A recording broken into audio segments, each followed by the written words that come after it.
Boa tarde a todos. Estamos aqui, né, no nosso podcast 100% ao alvo. Hoje o nosso convidado é o Wellington. Ele vai falar, o Wellington ele é nosso convidado de hoje, né? A atividade dele, né, a formação dele, aliás, é em Direito e também em Tecnologia na área de Segurança do Trabalho.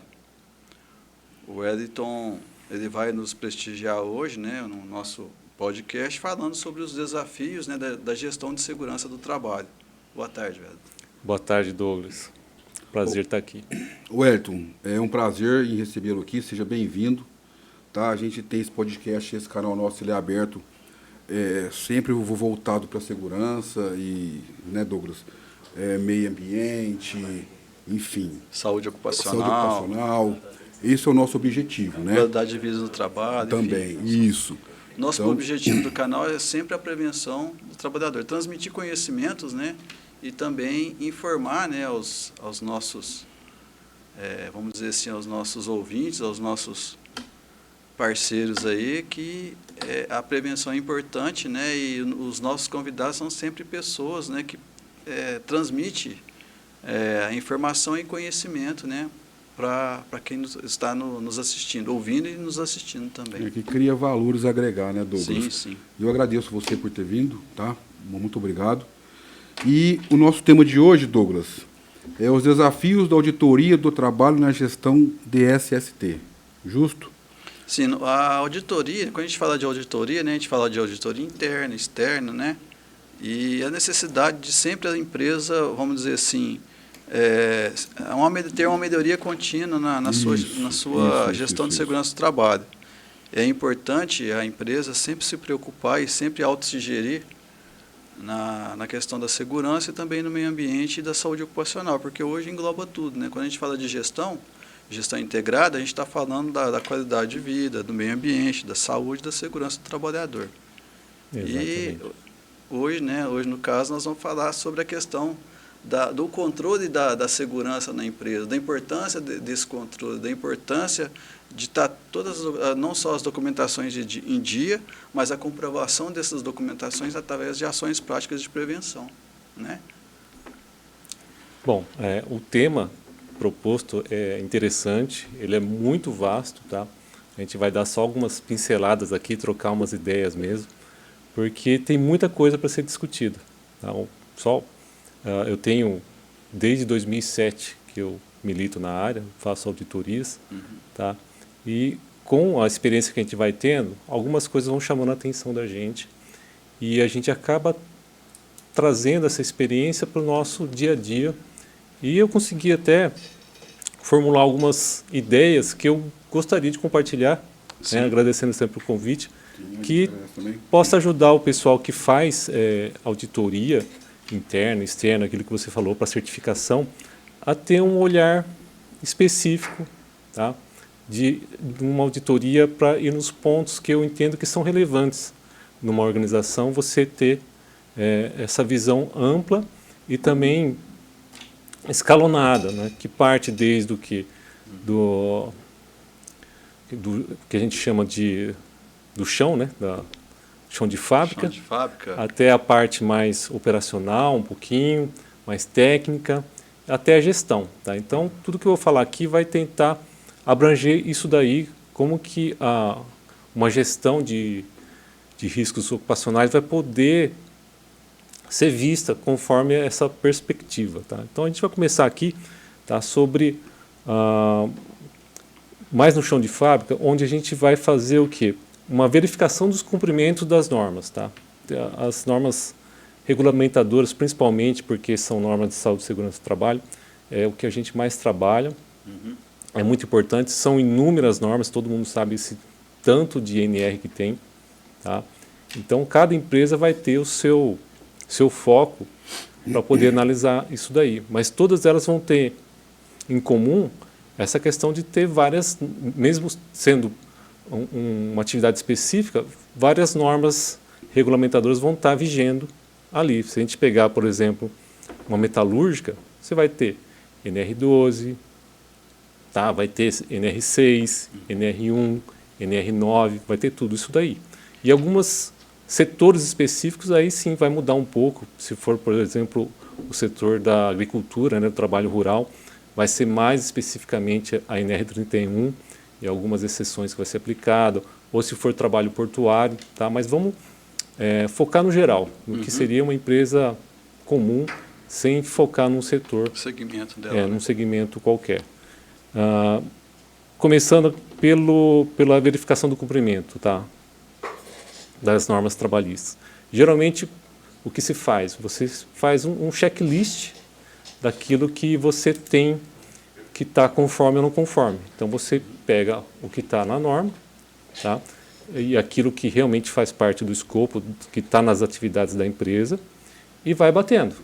Você dá uma circulada no ambiente de trabalho, né?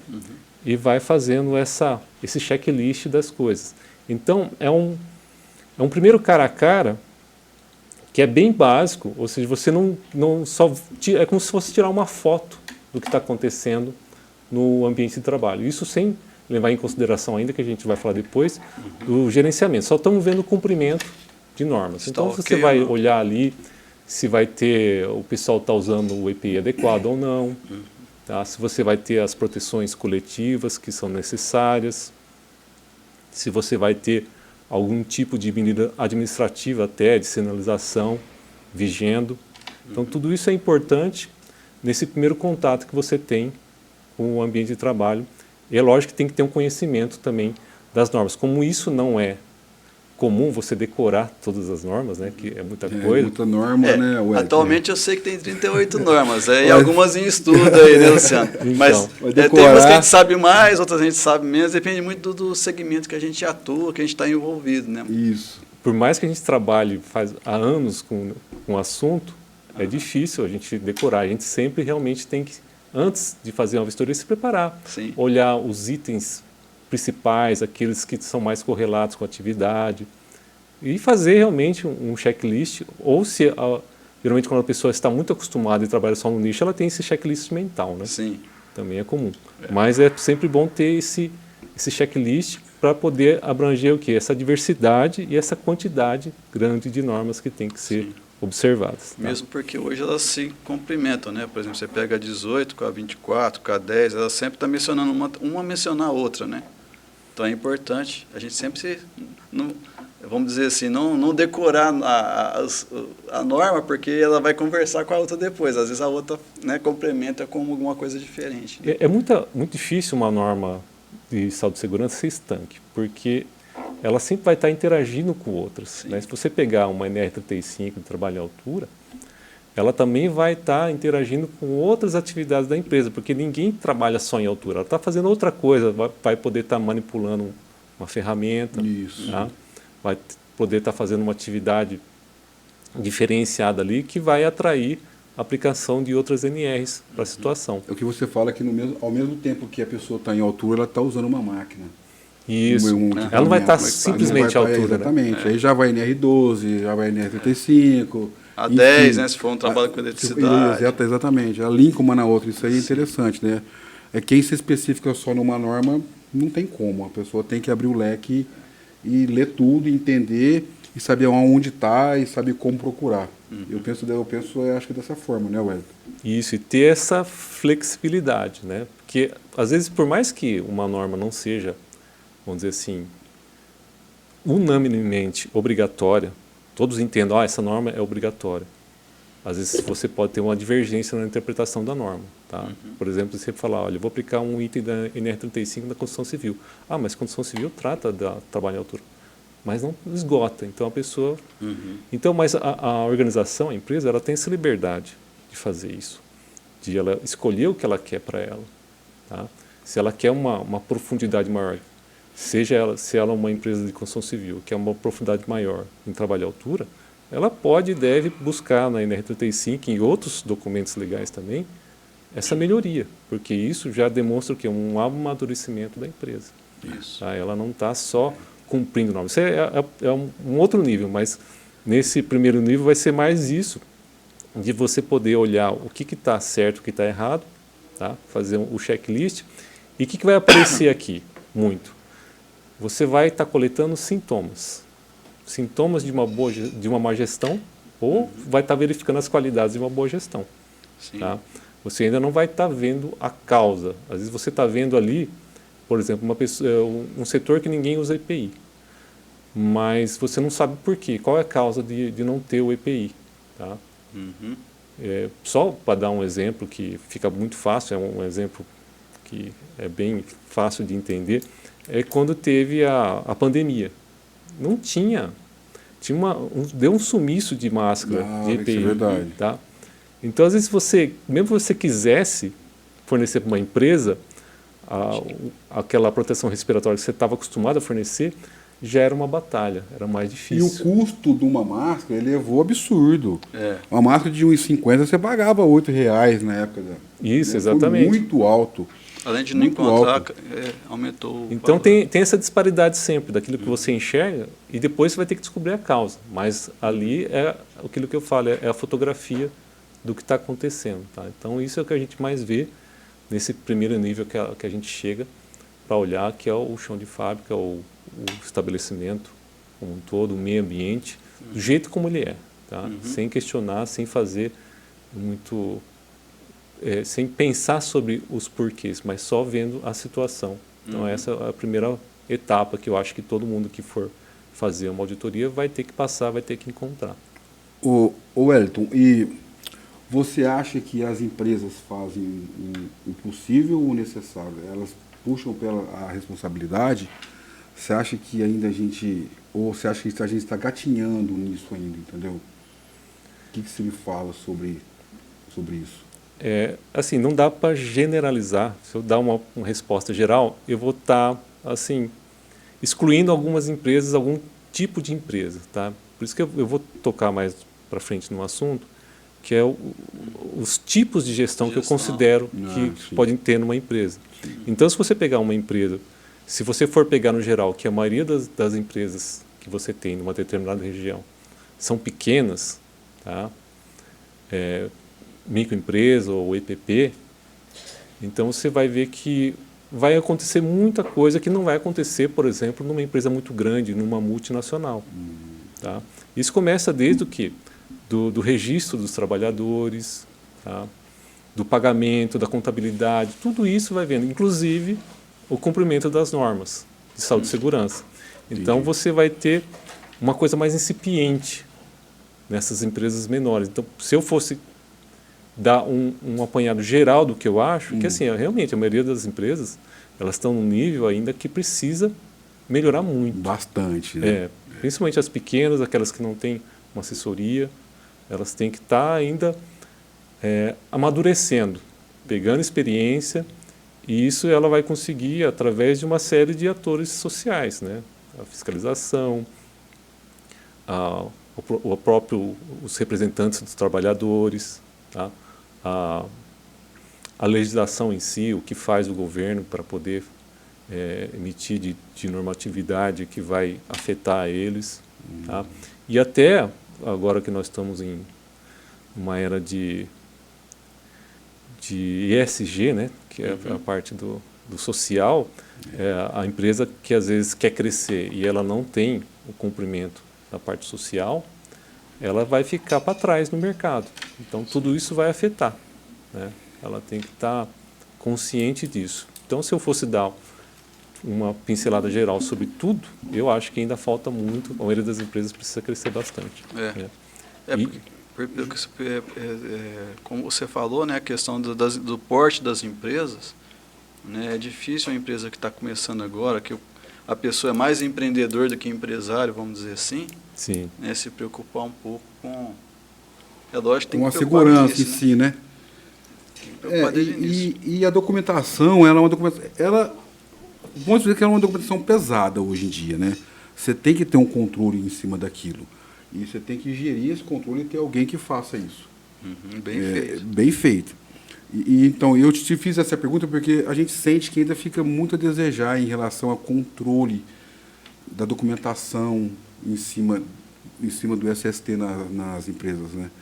Foi o que você falou. Você pega uma EPP, uma MEI, o cara é uma fabriqueta lá de 5 funcionários, Ele não está nem vendo, né? Ele não tem nenhum controle em cima daquilo. E às vezes Ele transfere a acha- responsabilidade para o escritório de contabilidade. Ele acha que eu vou registrar e pronto, mas o cara não tem nem noção como funciona a segurança do trabalho.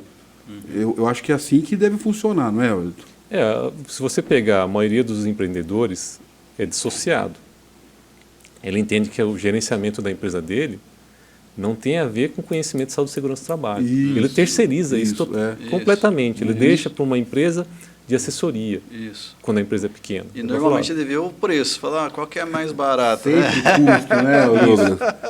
e vão apresentar para ele um monte de papel, muito copia e cola de norma Exatamente. e pouquíssima avaliação do ambiente de trabalho. Eu acho que você falou tudo. Eu acho que a avaliação do ambiente de trabalho ela é bem escassa. Numa realidade dessa de terceirização de SST, a avaliação ela é bem escassa mesmo. Isso é preocupante, né? Porque às vezes o funcionário sai de casa, vai trabalhar, vai operar uma máquina e ele às vezes não sabe nem quais são as precauções que ele tem que ter em relação àquela máquina. Quais são os EPIs. Não sabe nem o que é um EPI. O que é um EPI? Entendeu? Às vezes não tem nem uniforme.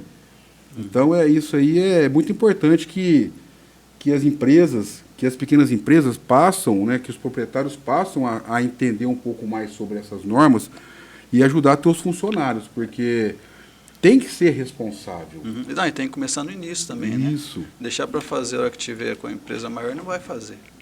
E você não sabe o que é causa e o que é efeito, né? É. Às vezes. Porque, assim, a pessoa, você vai perguntar para a pessoa que elabora o documento, né, de saúde e segurança, e vai falar assim, olha, quem me contratou não está interessado, eu só queria mais um documento para apresentar para fiscalização. Né? Aí você chega para o empregador, olha, eu não sabia, o cara não me passou, eu sou leigo, ele que tinha que me passar. Então você fica um retroalimentando o outro, porque não tem uma decisão que no meu entender, tem que vir realmente do empregador, tá? Por N motivos, mas tem que vir dele em querer cumprir a norma e estar em conformidade. Né? Essa conformidade não basta ser só legal, ela tem que ser uma conformidade de acordo com os princípios da empresa. Tá? Eu acho que falta, às vezes, uma empresa ter um princípio de proteção do trabalhador, porque Isso. algumas realmente não têm, elas não se interessam, elas visam muito lucro e esse princípio fica escanteado. Tá? Então, se ela realmente, uma empresa assim, se ela for implementar um PGR, vai ser um PGR formal, um PGR de fachada, não vai ter conteúdo. Porque ele não está preocupado com o conteúdo, porque não é o fim dele. E o custo também é alto, né? Se for fazer as Se medições, for fazer, é alto. não é um documento qualquer. Para ter uma qualidade boa, você não pode realmente fazer uma coisa que vai custar um pouco mais que uma visita e uma impressão de documento. Isso Tem que mesmo. ser algo mais elaborado. E eu vejo também na área da construção civil, que é a minha área, a sua área também, né, Douglas? Que o que o gestor vê? Ele vê o produto fim. Ele quer o produto que é o apartamento pronto, com a BITS, porque o cliente cobra, tem prazo. Então, aquele funcionário que está ali, aquela gama de funcionários, às vezes, tipo assim, tem que trabalhar, vamos fazer um rodízio de rompedor. Mas para que isso? O cara fica o dia inteiro rompendo, com 30 quilos no martelete ali, para com isso daí, não pode, tá? Não, o cara tem que produzir, não pode. Então, a mentalidade de construção civil ainda é muito escassa por parte de empreiteiro e por parte da própria construtora, porque a construtora ela quer a produtividade, Sim. porque ela quer entregar o produto. E o empreiteiro ele quer o rendimento. Então, só que ninguém nesse momento ele visiona o funcionário. Então, eu acho que a parte da construção civil judia muito do funcionário. Corte de maquita sem máscara, poeira dana, gesso, enfim, andaime, fazer fachada, sabe? Então, às vezes, chega a fazer assim, o cara chega a ser um Homem-Aranha para poder ganhar o pão de cada dia dele e ninguém ali tem essa percepção, a não ser o técnico de segurança, que ele tem entendimento para isso. Mas, às vezes, ele não tem força para aquilo. Entendimento ele tem, mas não tem força para aquilo. Então, eu acho que o cara tem que fazer gestão mesmo. E muitas vezes, quando ele bate de frente, ele é mandado embora, porque tem outro para Isso, colocar aqui. exatamente, é número, né? É número. Então eu sou a favor da gestão. Meu amigo, você sabe que está errado? Manda um e-mail, essa é a minha gestão. Está errado, dá 10 dias, está errado, manda outro. Agora, não pode dormir no ponto. Tem que ter a gestão. A gestão você tem que ter sempre. Eu acho que é um motivo que eu acho que isso ajuda um pouco ainda a gente equilibrar esse jogo, né? Porque senão a gente é derrota certa. Ainda mais no setor da construção civil, que você tem muita terceirização. A gestão ela tem que ser pensada em toda a cadeia produtiva. Isso. Né? Não basta, sim, você ter uma norma, você ter uma contratada que está ali para prestar serviço, mas não tem nenhum conhecimento. Alguém tem que cobrar dessa contratada que ela cumpra as normas. E quem vai poder fazer isso dentro da cadeia produtiva é quem está antes, quem está contratando, a contratante. Tá? Como é uma cadeia, a primeira que começa com a ideia do empreendimento, ela já tem que ter essa mentalidade. Por quê? Quando ela vai lançar um empreendimento, muita gente pensa assim, olha, tem aqui o projeto, tudo. Eu acho que a coisa mais importante que tem que ter, e que eu já ouvi em muitas palestras, é o quê? Você chegar, vai ter um empreendimento, cadê aqui os projetos que envolvem a parte de saúde e segurança do trabalho? Tá? Por etapa de obra. Isso, tem projeto de ancoragem aqui. Como é que vai ser feito a limpeza da fachada depois que for entregue a obra? Vai ter ponto para poder fazer a limpeza, o trabalhador vai poder se ancorar e trabalhar com segurança. Então, tudo isso faz parte da cadeia. O pessoal acaba segmentando muito e achando que é um erro, né? Que cada um trabalha independente. Não é, todos estão interligados. Na construção civil é tudo interligado mesmo, não tem como. E você disse bem, antes de iniciar a obra, antes da gente startar, eu acho que na comunicação prévia ali, já tem que ter os projetos do que vai acontecer na segurança da obra. Vai ter grua, não vai? Vai ter elevador caminhoneiro, não vai? Tem plano de carga? Tem plano de carga, tem projeto de elétrico provisório, tem dimensionamento de vestiário. Isso aí pega, vestiário pega demais. O cara pega um ovo e quer colocar 100, 200 caras ali dentro. Você fala assim, não, eu estou com 3 funcionários aqui. Na hora que chegar lá na parte de alvenaria, eu aumento aqui. Eu aumento, não, tem que estar, já está em Aí o cara vai falar, rapaz, quantos banheiros, quantos lavatórios por funcionário? E quantos vai... então tá bom, então tá atendendo. Não está atendendo. Não é o lavatório e não é o vaso que atende, é o dimensionamento do espaço. E isso ninguém vê. E a forma que é gerenciado também, né? A questão de higienização, a questão de tem que ser limpeza, todos questão de os dias, separo. né? Até 2 vezes ou mais, porque você sabe que quanto menos cultura, infelizmente, suja-se mais, né? Enfim. É um desafio muito grande, né? Toda vez que não tem um projeto, não tem um planejamento, você faz errado e tem que refazer. Se quiser retrabalho. Cumprir a norma, né? Senão vai estar sujeito e é cada vez mais perigoso qualquer empreendimento se manter em situação irregular, porque você vai ter uma série de consequências, né, por não estar cumprindo. As pessoas elas arriscam muito, às vezes, os empreendedores, né? Falam, eu vou arriscar, não vou colocar as proteções, mas se acontecer de cair alguém, como é que fica? Né? Qual que vai ser a repercussão disso? Quanto tempo a obra vai ficar parada? Tá? Pode ter fiscalização, pode ter embargo da obra, pode ter um monte de coisa, pode ter um investidor majoritário que fala, olha, não gostei disso, meu nome está envolvido. Sai do investimento. Isso tudo complica. Tá? Então, tem que ter, o ideal é sempre ter esse planejamento, né? Você ter o cuidado de antever para não precisar depois gastar dinheiro com isso e para tentar arrumar o que começou, que já nasceu torto. Já começou errado e vai terminar errado. E termina, porque ninguém tem senso, né? Por isso tem que começar certo. Isso é em tudo, isso vale para todas as atividades. Sim. A gente está falando especificamente do exemplo da construção civil, mas numa indústria é assim, né? Na área agrícola é assim, na área de distribuição é assim, enfim, tudo tem que começar certo, planejado, não só a questão da documentação, da formalização, mas tem que ter prova concreta que aquilo que está escrito está sendo feito, porque muitas vezes está muito bonito, né? Você vê lá, nossa, tá muito bom. Que papel lindo, né? A hora que você chega lá para ver, não está bem assim, né? Algumas coisas. Bate tudo. Não, está tudo perfeito, mas a hora que você vai ver, né, não é bem assim. E assim, muitas vezes, o que eu vejo também nessas experiências aí de quase 30 anos na área, já trabalhei em vários segmentos, vamos dizer assim, mas hoje especificamente na área da construção civil, mas o que eu vejo é o seguinte, as empresas, elas se certificam ou elas chegam no estágio de gestão, eu estou falando das top, tá? Uhum. Ela pega e às vezes se acomoda, acha que aquilo lá já está bom, é só administrando, não é bem assim, né?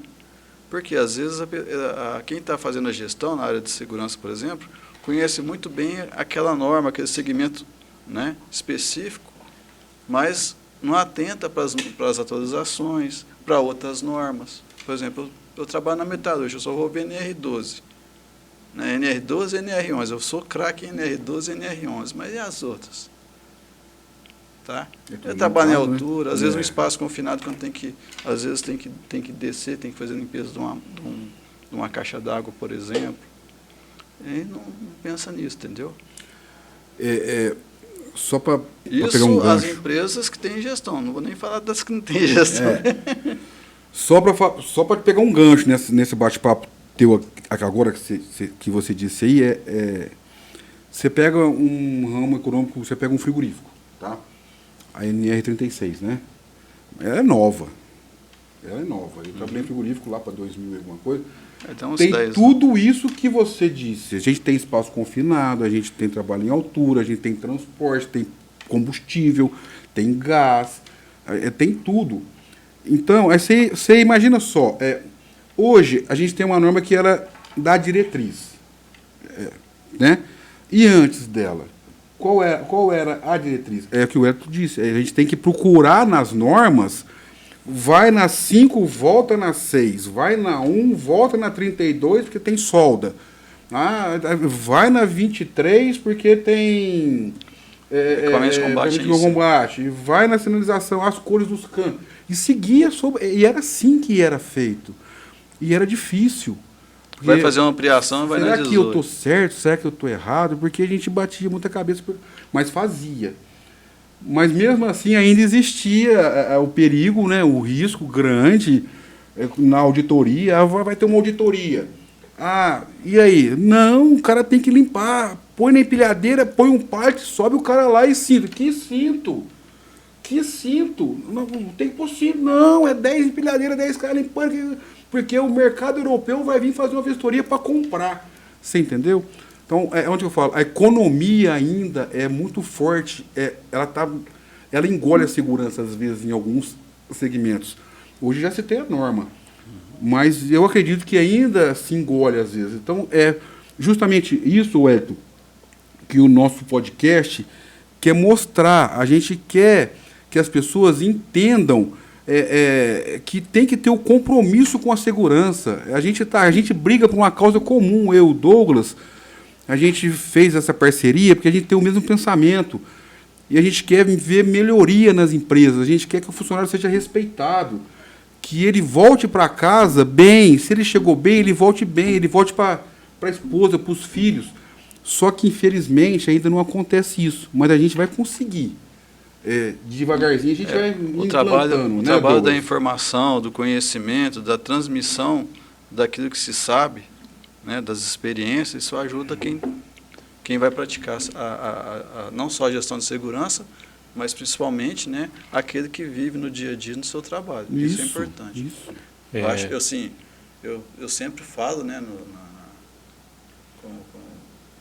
quando eu estou dentro do canteiro de obra, numa palestra, num DDS, por exemplo, que conhecimento, experiência eles têm. O que precisa fazer? A conscientização e a percepção daquilo que ele está fazendo, a percepção do risco.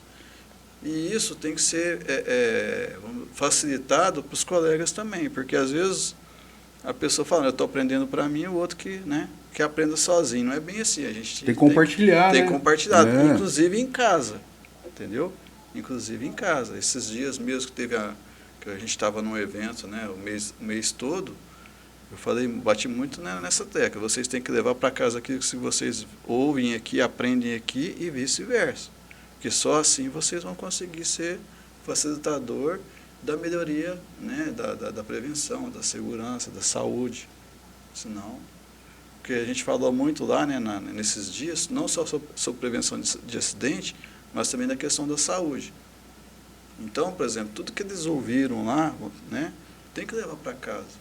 Tem que falar, eu aprendi assim, que a alimentação tem que ser assim, o sintoma de uma diabetes é assim, então a gente precisa poder administrar, fazer bem a questão da alimentação, tem uma série de coisas. Então, calor, nós falamos do calor agora, esses dias. Né, a questão da necessidade de se tomar água.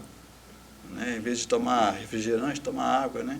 Não que eu não devo tomar refrigerante. Quem quiser tomar refrigerante, toma suco, cerveja, enfim. Mas a água é essencial nesse momento. Né, para hidratar e também... né, e está muito quente. Repor, repor o que se perde, né? Sódio, potássio, perde muito. O cara fica suado, você vê o sal na camisa dele, é quente demais. Não tem nenhum, a gente fala, não tem nenhum pedacinho de ar para entrar debaixo. É complicado. É o sol em cima. Então, tudo que se aprende, né, do que a gente passa é importante. Sim. É importante porque ele vai levar isso para casa, para o conhecimento dele do dia a dia, para o trabalho dele. E leva, viu? Leva.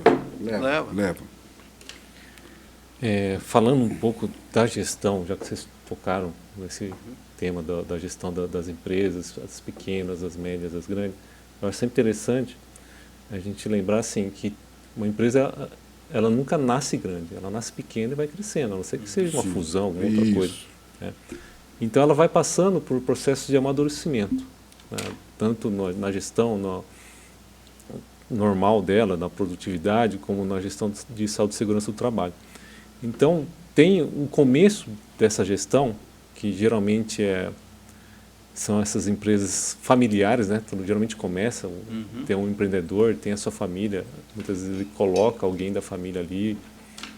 Então, são empresas familiares e pequenas, geralmente micro ou pequenas empresas, né?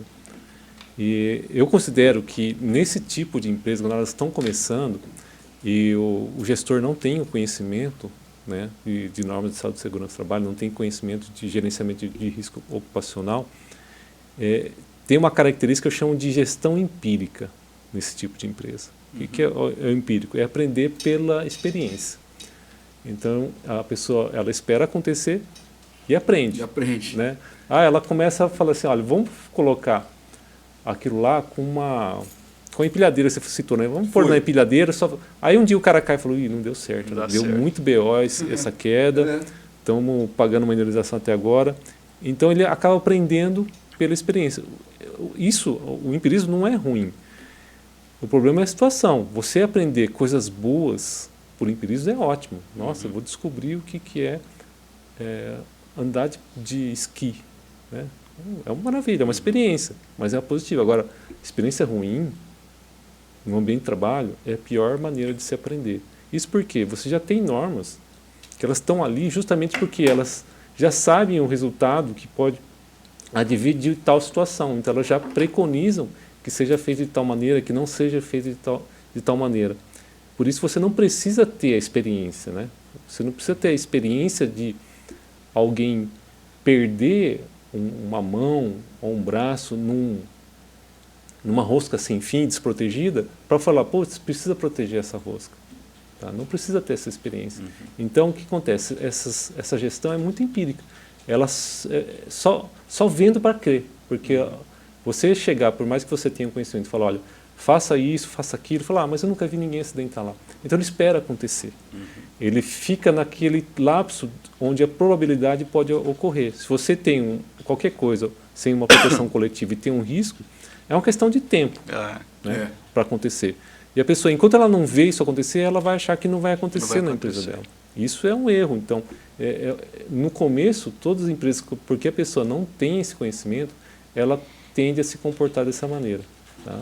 Com base no empresa, que para mim é o pior tipo de gestão, mas a empresa tem que evoluir, ela tem que crescer, o mercado tem que pressionar, tem que ter fiscalização, tem que ter um monte de coisa, e ela pode partir para um outro nível, que é até por cumprimento da norma. Né? Quando a empresa cresce um pouco, ela começa a contratar mais, começa a ter até mais maquinário talvez mais perigoso, e ela passa por um outro nível que eu considero que é a gestão profissional. O que acontece de diferente nessa empresa agora? Por conta de ter aumentado e ter mais riscos, começa a ter o quê? Um profissional ajudando na gestão desse risco. Tá? Que pode ser tanto uma empresa de assessoria, quando a empresa não tem tamanho para ter um CESBIT, ou um profissional do CESBIT, que é muito comum também nessas empresas médias. Né? Isso, A partir do número de funcionários. Né? E a característica desse tipo de gestão é a seguinte, ainda é dissociado o que o gestor quer, né? Ainda não inclui a saúde e segurança do trabalho, porque ele terceiriza, ele delega para um profissional. Então, seja aquele que dá assessoria, seja um técnico de segurança, ele chega no ambiente de trabalho e imediatamente as pessoas falam, olha, chegou o técnico de segurança do trabalho, todo mundo corre por EPI, colocar óculos. Então você vê que é uma gestão falha porque ela só funciona quando está passando esse profissional ali. É muito comum. Tem consciência, né? É o que a gente chama de bolha. É uma gestão bolha. Enquanto a bolha está passando, está funcionando. Nossa, está todo mundo observando os procedimentos, usando EPI. Passou a bolha, que é esse indivíduo profissional, acabou a gestão. Todo mundo volta a fazer como fazia, sem proteção. E isso é muito complicado, é uma gestão falha. Né? A gente entende que ainda dá para evoluir muito, tá?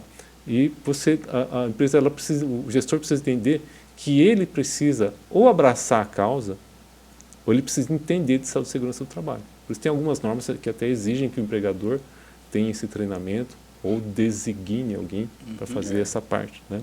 Porque é importante que isso não venha só como... Acaba sendo uma obrigação do empregado fazer a gestão. O empregado tem que usar EPI, o empregado tem que observar os procedimentos de trabalho.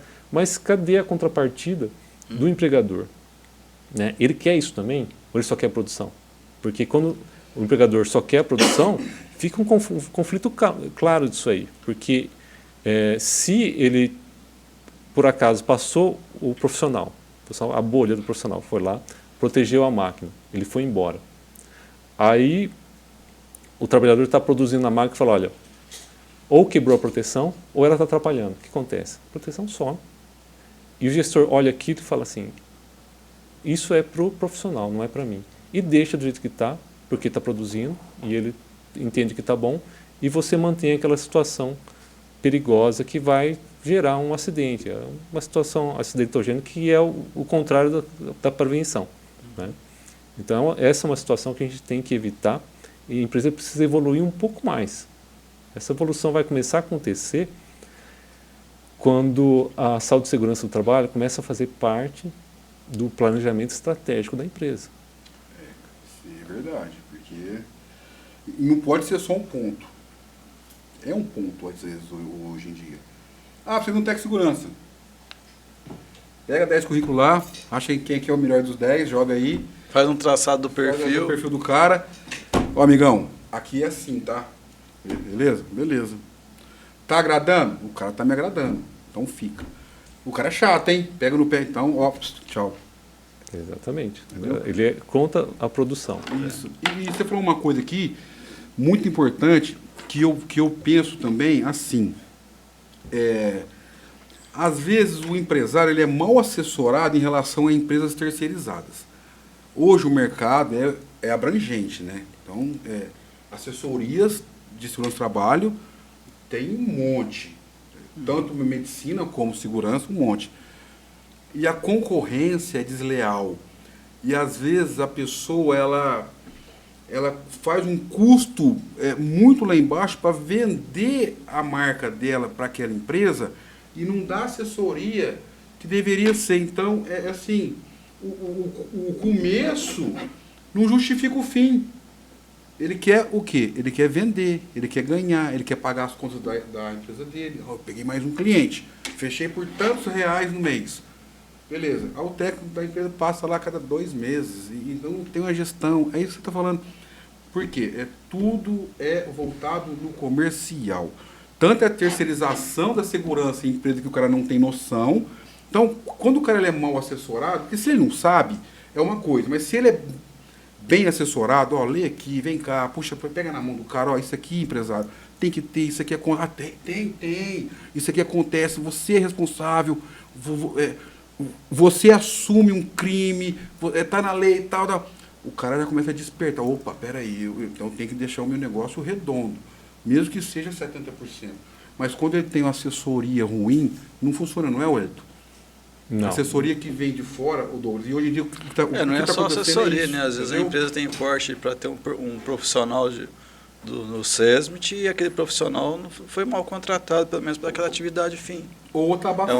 É onde entra a questão da triagem do RH, do DP, enfim, quem for contratar, que tem que atender aquela empresa e quem for contratado tem que saber aquilo que tem que ser feito, porque muitas vezes o profissional que é contratado não dá conta ou por motivo de não saber, ou por motivo de não ter experiência naquele segmento. Quando a gente fala de experiência, a gente está falando, por exemplo, você pega uma pessoa recém-formada, ela nunca trabalhou no setor de construção civil, põe ela numa construção vertical, entendeu? Não, vai dar problema. Agora, se ela já demais. fez um estágio, se ela tem um conhecimento, é diferente. Diferente. Mas se ela nunca trabalhou, nunca fez nada na área e põe ela num risco desse, é complicado.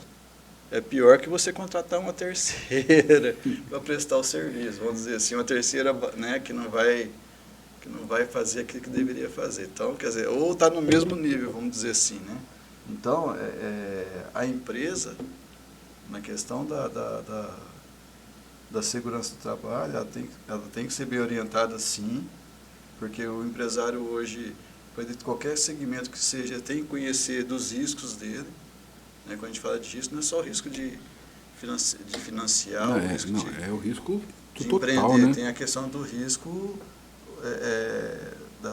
do que ele vai fazer. Eu falo que é o produto, eu falo como que ele vai operacionar é aquilo. humano, entendeu? né? Eu falo que é o maior tem que analisar bem o que ele fator. tem é humano dentro da empresa Ele dele. tem que né? analisar o fator humano. Hoje não tem essa, eu não sabia, não, eu sabia sim. Entendeu? Hoje em dia, você não vai montar um negócio, fazer um negócio, né? O seu segmento, a sua empresa crescer sem ter noção. Isso aí, né? Pode até não saber, mas vai ter vida curta, vamos dizer assim. Ou ele é muito pancada, né? A pancada vem, não Porque vem? normalmente, né, eu tenho um conceito comigo, normalmente, isso é o Douglas que está falando. Quando a empresa da parte simples de não seguir as normas, os procedimentos e tal, ela não paga, ela atrasa salário normalmente, tá? Ela atrasa salário, ela não cumpre com os encargos. Isso aí, quando eu falo de encargo, eu falo de fundo de garantia, INSS, enfim, tudo que tem que ser arrecadado. Então, quando você vai lá e pega uma coisa errada, você pode ter certeza que vai ter bastante coisa Se errada. você rastrear, você vai achar muita Então, coisa. é complicado. É Eu só- falo isso porque eu já trabalhei, assim, quando eu comecei a trabalhar, né, a gente via muito isso, entendeu? A segurança do trabalho é só o fio que se a gente for puxando, a gente vai ver mais coisa errada. Treinamento, entendeu? Treinamento. Às vezes a empresa não liga para treinamento. Já fez empilhadeira. E lá na empresa tal, vamos contratar ele. Não, ele tem que fazer o treinamento da empilhadeira, né, onde ele vai trabalhar ali, porque a característica é diferente. Sim. O ambiente é diferente. Muda o ambiente, o cenário é Entendeu? outro, né? Ah, ele tem NR35. Não, pô, esse cara é bom, vamos trazer ele. Mas lá ele trabalhava de uma forma, aqui ele vai trabalhar de outra. Então, quer dizer, ele tem que ser nem que for uma reciclagem, ele tem que fazer para poder se adequar àquele local onde vai trabalhar. E muitas vezes não acontece isso. NR10, a mesma coisa. Quando a gente fala de ponte rolante, enfim, qualquer cargo, né, qualquer função que exija um treinamento, quando ele vai para outra empresa, às vezes para uma outra filial, ele tem que ser reciclado, no mínimo reciclado. Eu concordo, porque o cenário muda. Os cenários isso mudam, né? Mudam. As empresas elas têm um conceito errado de que economizar, né, na saúde e segurança vai ajudar elas. Porque elas estão focando um dos pilares da empresa, que é a parte do seu capital humano ali, né, no setor de produção, numa situação, uma base frágil, né? Quando você tem a ausência da gestão de saúde e segurança do trabalho, você está sempre expondo os trabalhadores a risco. O que acontece muito? Pode ter muita rotatividade, né? O trabalhador vê que aquilo lá, a empresa não é séria e não continua, tá? Pode ser também que o empregado, você acaba selecionando, sem querer, só o empregado que não cumpre. Se você não cumpre a norma, você não oferece EPI, você não protege máquina, o trabalhador que é mais sério, que tem uma capacidade melhor, ele vai procurar uma empresa melhor, ele não vai ficar ali, ele vai pedir as contas e vai sair. E você vai estar selecionando o quê? Aquele que já é difícil de usar EPI, tá? Que ele vê a situação da empresa, você fala, se eles não protegem, por que eu vou usar EPI? Eles estão me cobrando por quê? Então, é muito comum chegar numa empresa e falar assim, como é que eu cansei de dar EPI para esse pessoal, eles não usam. Eu falei, vem cá, você protege a máquina? Você está cobrando tudo do empregado, que a empresa fique segura, dando um EPI para ele e cobrando para ele fazer isso. Agora você não protege coletivamente as máquinas, você não adota as medidas administrativas necessárias. Então, isso é uma pressão em cima do trabalhador. O pessoal não enxerga isso. Eles acham que assim, tudo é culpa do empregado, que ele é desobediente, né?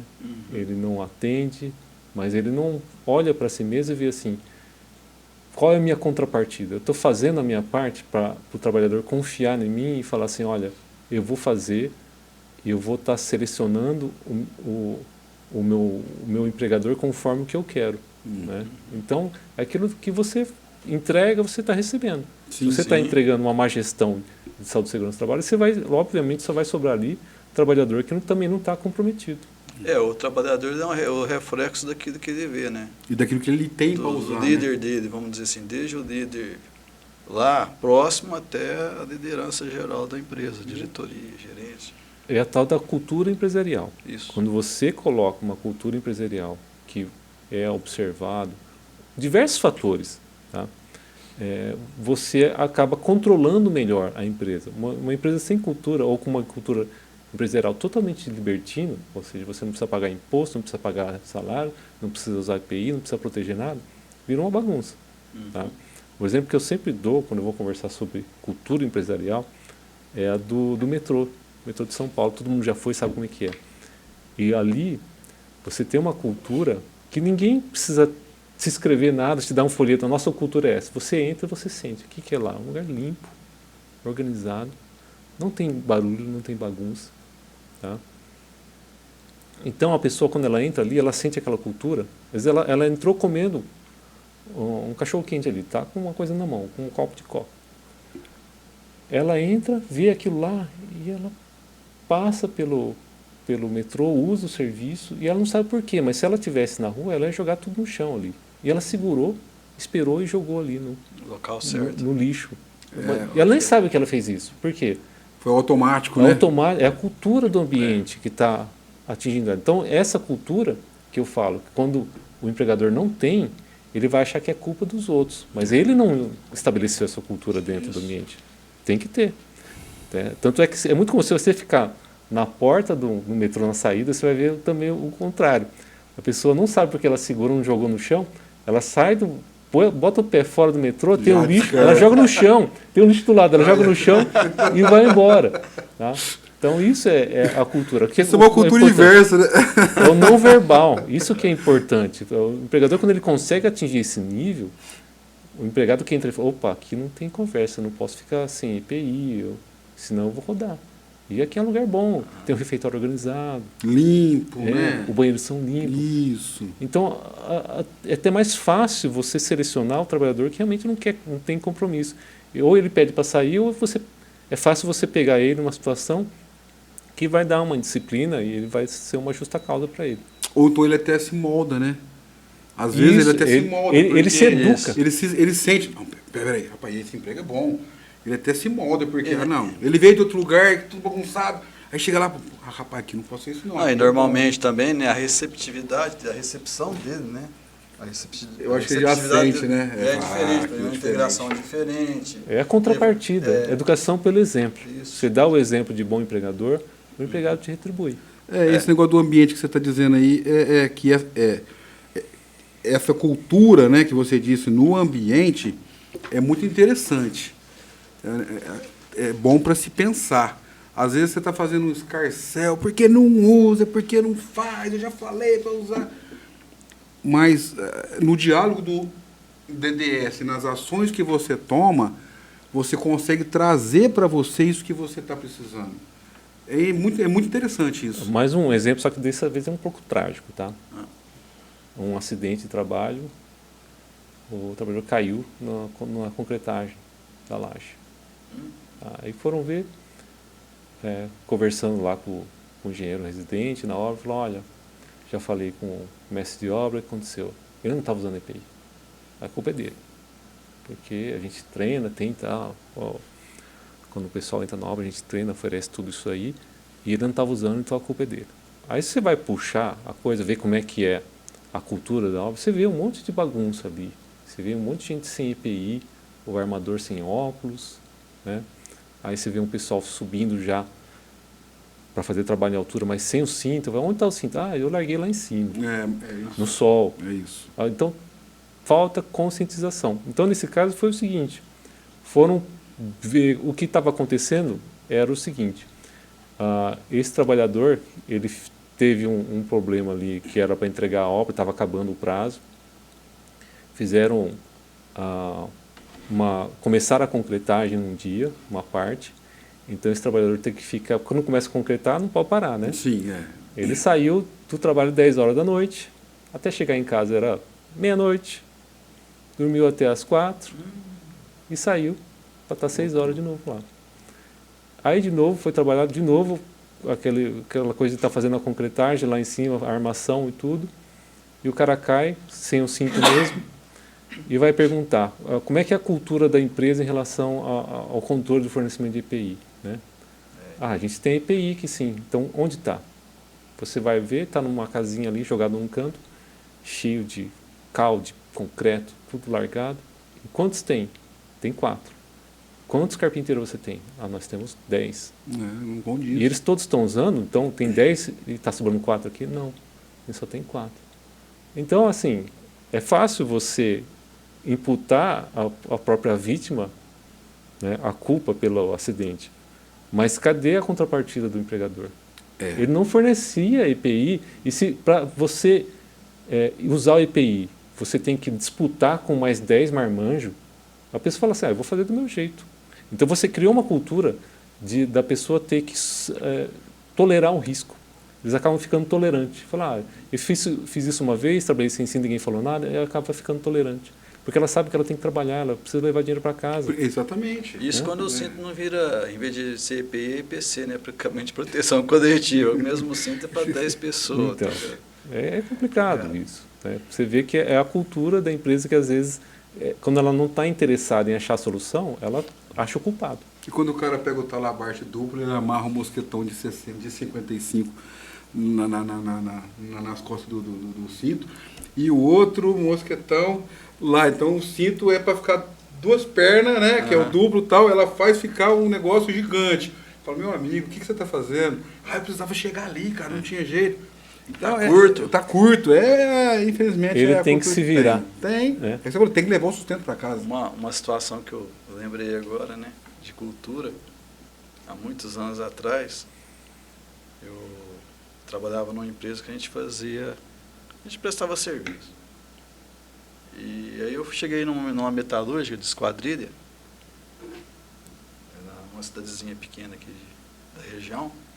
Aí eu peguei 3 horas da tarde, um cara de bermuda, de chinelo e de camisa cavada soldando. Eu falei, mas que no meio da fábrica? Não pode trabalhar, estava quente, né? Eu falei, não pode, o funcionário não pode trabalhar daquele jeito, não. Não, ele não é funcionário, não, ele é o dono. Eu já ia lá chamar a atenção do cara. Ia perdendo o cliente. Não vai não. Que exemplo, né, velho? Naquela época não tinha celular, né? Naquela época não tinha nada, né? Não tinha nada pra foi uma época logo ali atrás, não foi, Douglas? Mais de 20 anos. Que tipo de cultura que esse cara traz para a empresa? E hoje é uma empresa grande. É uma empresa, não sei como que está hoje, né? Tem técnico, naquela época não tinha técnico, era uma empresa com 18, 20 funcionários, no máximo. E a gente realizava lá, né? Na época era o PPRA, PCMSO e tal, e eu fui lá fazer auditoria. Tá errado, isso aqui tá certo, isso aqui precisa de tal coisa que eu chego lá no meio da fábrica, o cara soldando, sem nada. Eu vou pegar esse cara agora. Não, não vai não. Ele tava fazendo alguma coisa porque ele gostava de pescar, alguma coisa que ele tava fazendo para ir pescar, não lembro o que é. Aí eu já ia lá, né, igual novo, né? Não tinha tanta... Já ia chegando no cara, pô, mas como é que você... né? Aí eu fui perguntar pro gerente primeiro, falou, o gerente da produção, aquele rapaz lá tá sem EPI, como é que pode? Como é que vocês deixam né, entrar? Não, aquele é o dono da fábrica. Ô Douglas, para você evitar isso, você tem que chegar assim na pessoa e falar assim, não pergunta, não está usando o IPI por quê? Você fala, pergunta primeiro assim, vem cá, você recebeu o IPI, você recebeu o treinamento, você já começa pelos lados. Porque você vai pegando informação para saber como é que é a gestão da empresa. Aí você ia saber, falar, eu sou o dono. Eu sou aí o dono. Acabou. Você sabe quem você está falando? É o dono. Rapaz, então você está muito errado, viu? Você não está dando exemplo. Onde entra a vivência e a experiência. Você vai vendo as coisas, você vai adquirindo. Porque o trabalhador tem um conhecimento que está trabalhando, principalmente na operação de máquina. Eu fico sempre impressionado como que algumas soluções sempre vêm deles, né? Porque a gente chega, às vezes, tem uma máquina que está desprotegida. Aí, geralmente, a gestão profissional vai chegar e falar assim, olha, está errado, vou te punir com uma advertência. E vira as costas e vai embora. Não solucionou o problema. Às vezes, só recolocar a proteção não é a solução, porque ele vai retirar. Tem que perguntar para ele por que foi retirado. Aí você vai ter uma série de informações que vai ser coerente. Porque ele que está trabalhando, né? Porque eu vou falar, ó, ele vai falar assim, tem um pedido aqui, um ordem de serviço, que eu vou trabalhar tal peça. Mas quando chega essa outra parte da peça, a peça não passa, eu tenho que tirar a proteção. Então a proteção ela tem que ser melhor organizada. Você faz um volume maior daquela primeira peça, para depois trocar a ferramenta ou a proteção da outra, para se encaixar, porque senão você transforma a vida do trabalhador num peso, porque ele vai ser o responsável por fazer a segurança do trabalho, ele não tem que fazer isso. Não. Ele tem que cumprir as normas e passar até a informação. Mas ele não tem que ficar toda hora trocando a proteção, porque quem planejou a atividade não pensou nisso, que toda vez que ele for fazer uma peça diferente, tem que trocar. Então não basta você ser só um cumpridor de normas, você tem que entender do processo produtivo, quem faz isso é o trabalhador. E aí é onde entra a prática, né? Por exemplo, você faz o documento, mas a parte operacional tá indo bem de acordo com o que está no documento? Se um estiver falando uma coisa e estiver falando outra, tem que ser corrigido. Eu tenho que ouvir quem está ali na linha de frente, né? É o que você falou. Então, e muitas das vezes, o próprio trabalhador, igual o Arthur falou, ele sabe o que ele precisa para ele sabe como fazer, até mais que nós. Porque ele já está naquela pegada de fazer, ele tem proficiência daquilo, entendeu? Só que ele usa a ferramenta errada, por quê? Porque a que der para ele não funciona. Exatamente. O que deu para ele não atende, então ele usa aquela errada, enfim, aí você chega lá e pune o cara sem perguntar. É o que você falou, a gente tem que chegar pelas beiradas e analisar toda a situação. E outra, né? Antes disso tudo, existe as PTs da vida, as APR da vida, que eu acho que isso dorme um pouco. O próprio documento básico, né, simples, que é a ordem de serviço, tem que ser bem feita, ela já abrange. Eu acho que isso dorme um pouco e fala, copia e cola, né? Isso dorme, isso deixa a desejar. Então, uma gestão bem feita, a gente consegue evitar muitos problemas, entendeu? E conscientizar, né, Douglas? Né, Wellington? Eu acho que a gente tem que conscientizar sempre. Não é só no DDS, uma reunião, para um pouquinho ali, faz uma reuniãozinha, jogo rápido, não tem que parar a produção. Olha aqui, vem cá, hoje o tempo está de chuva, vocês vão fazer o quê? Não vamos concretar a laje, mas espera aí, esse vibrador aí, ele é a gasolina ou ele é elétrico? Aqui vocês estão em cima da ferragem, e essa extensão, como é que está? Porque depois que vem, aí não adianta mais. Porque depois que acontece, você vai fazer o quê? Chorar leite derramado? Não existe isso. Tem que aguentar a pancada. E vem, né? E vem. Então eu acho que é isso daí. O trabalhador, ele faz aquilo que ele acha que tem que ser feito. Se não tiver uma orientação, vamos dizer assim, uma verificação lá do posto de trabalho dele, ele vai fazer do jeito que ele acha que tem que ser feito. Sim, ele vai. Nem sempre o que ele acha que tem que ser feito, se não tiver um acompanhamento, vai estar correto, né? Tem isso também. É sempre uma interação que tem que ter entre aquele que tem um conhecimento teórico e o que tem o prático, né? Exato. Que é onde vão sair as melhores soluções. Uma ótima solução só sai quando você ouve os dois lados. Porque nem tem aquilo que está formalizado, vamos dizer assim, é o correto, né? Na hora de montar, de fazer, às vezes não dá certo. Aí você vai ter que reunir, ver, verificar o que está dando errado para poder fazer tanto na parte prática quanto na documental também. Aí você vai ter que justificar por que está sendo daquela forma. Exatamente. Entendeu? E tem que estar de acordo com a norma específica. Né? Tem 2 tópicos aqui que eu acho muito interessante, que é 1.3 e o 2, né? No caso... Aí, Marquinho, como é que está o nosso tempo aí? Deu 1 hora agora. Então, a gente tem mais alguma coisa aí ou não? Põe mais uns 10 minutinhos aí. Depois 10 minutinhos? 10 minutinhos. Vamos embora, então. Então, seja rápido, né? Assim, ó. Nesse caso de análise dos fatores causais do acidente, vamos só dar uma pinceladinha, que é interessante. Às vezes o cara não faz nem relatório de acidente, o cara não sabe nem qual foi o nexo causal, e aí o cara, não, porque o cara só caiu e ele machucou, mas isso repercute depois, aquele dedo incho, aquele pé, e aí o cara volta, vai para o INSS, o cara não abriu a carta, enfim... dá uma pincelada só para a gente poder entender mais sobre esse ponto. Qual é o teu ponto de vista em cima desse item 1.3 nosso aqui, das análises? Os acidentes, apesar de ser um evento negativo, né, eles são uma fonte de informação muito grande. Tá? Principalmente quando é incidente, que aí você não tem nenhuma pessoa ferida, as pessoas acabam desprezando essa fonte de informação. Eles acham assim, olha, aconteceu, mas não vai acontecer de novo, e não buscam entender as causas. O incidente, ele é só o prenúncio do acidente. E o acidente, ele pode ir desde uma coisinha insignificante, um corte leve, que só vai para a enfermaria e volta, até a morte do trabalhador. Sim. Que isso é o complicado. Tá?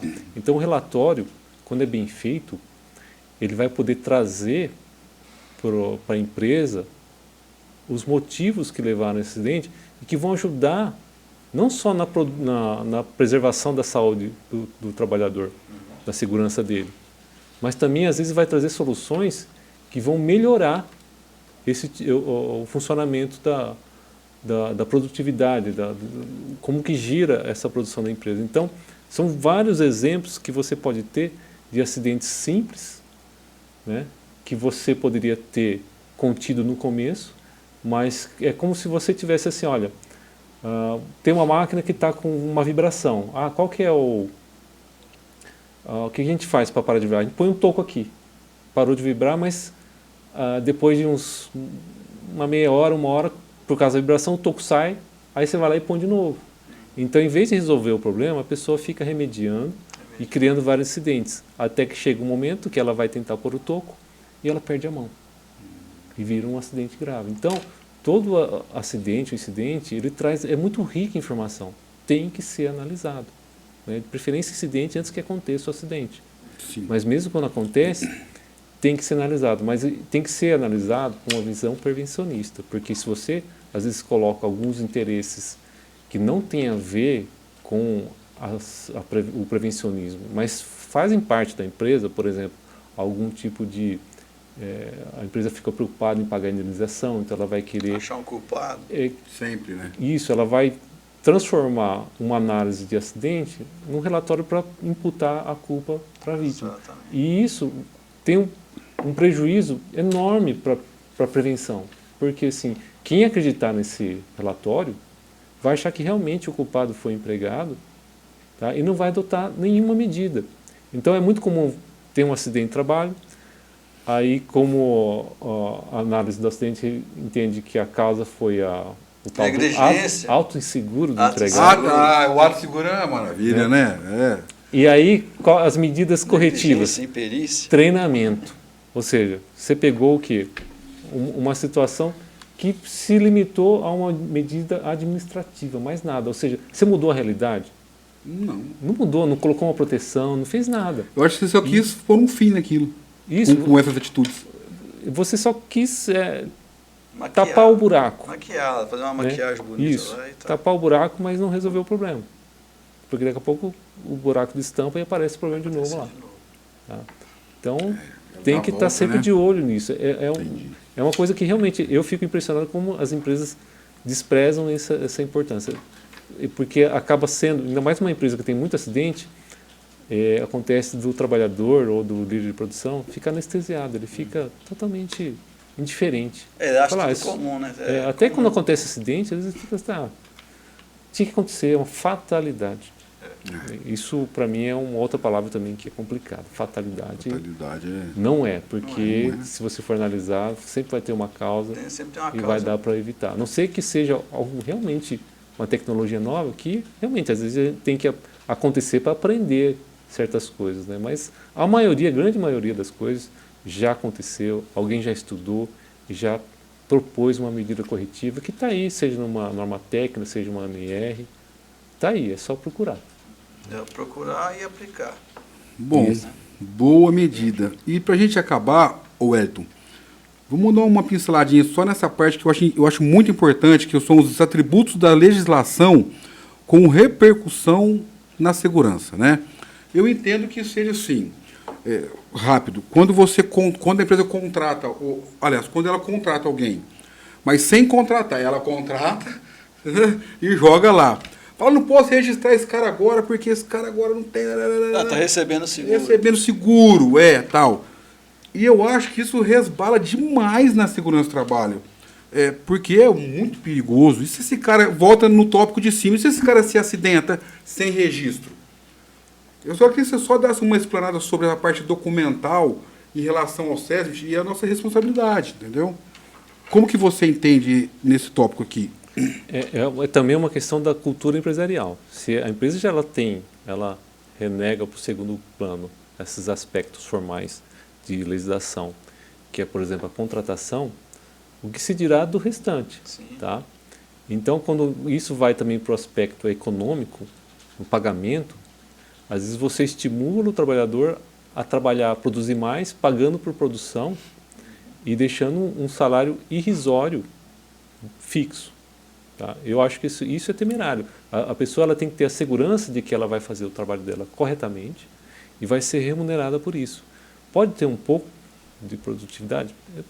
Assim, não, a participação no lucro. Isso, mas não pode ser o foco. Não pode. Quando você produz assim, focado na produção, é lógico que o trabalhador está mais interessado no retorno financeiro do que na proteção. Exatamente. Ele acaba tirando o foco daquilo. Tira o foco daquilo. Né? E acaba se expondo mais. Porque para o empregado que trabalha assim, ele entende que, no fundo, nunca vai ser ele que vai se acidentar. É sempre o trabalhador que vai perder a mão ou perder a vida. E ele vai trabalhar isso como uma questão financeira apenas, que é um pouco desumano, eu entendo. Né? Eu pago uma indenização e está tudo bem. E às vezes a pessoa nem se interessa em arrumar aquela situação. Putz, aconteceu. Tem empregador que fala, nossa, eu quero que nunca mais aconteça isso numa empresa. A gente sabe que tem gente boa, a minoria é que realmente acaba sendo muito indiferente. Mas a grande maioria fala assim, isso foi traumatizante para mim como gestor. Eu não quero que isso nunca mais aconteça. Tá? Então tem a mudança forçada. E isso são aspectos de legislação que vão interferir. Tá? Outra coisa é a terceirização que você já falou, que acaba muita gente entrando, você não sabe quem é o que tem o poder diretivo corretamente, porque a contratante manda no empregado da contratada, não pode, que ela quer de tal jeito, acaba virando uma bagunça. E nessa bagunça não tem cultura empresarial de saúde e segurança do trabalho. Porque ninguém vai querer cumprir. E isso resbala muito, né? E outra coisa que, só para terminar, que você foi num ponto exato aí, é a questão, na carteira, exemplo, né? O cara tem uma remuneração mínima e a produção quase dobra. Enfim, um dos pontos de DDS que às vezes eu aplico é esse, né? Cuidado, lógico, vamos fazer assim, porque se machucar, se vier a encostar no INSS, esquece a produção.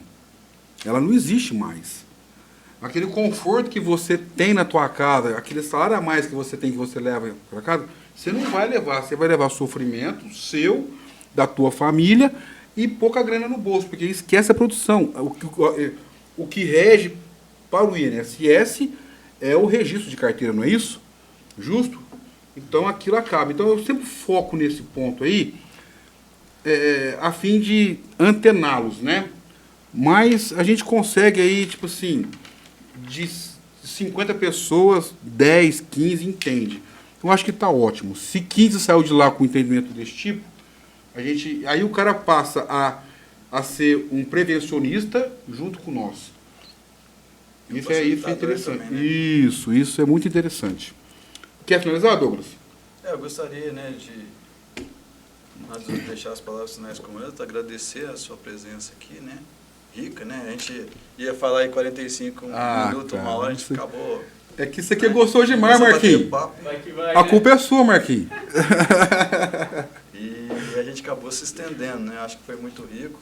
A gente já deixa o convite aberto, né? A hora que tiver alguma atualização, alguma coisa nova que você quiser vir trazer para o canal, né? Se sente à vontade, a casa É sua agora. é sua, A gente é né? parceiro, entendeu? Isso aí é muito importante. Vez, né?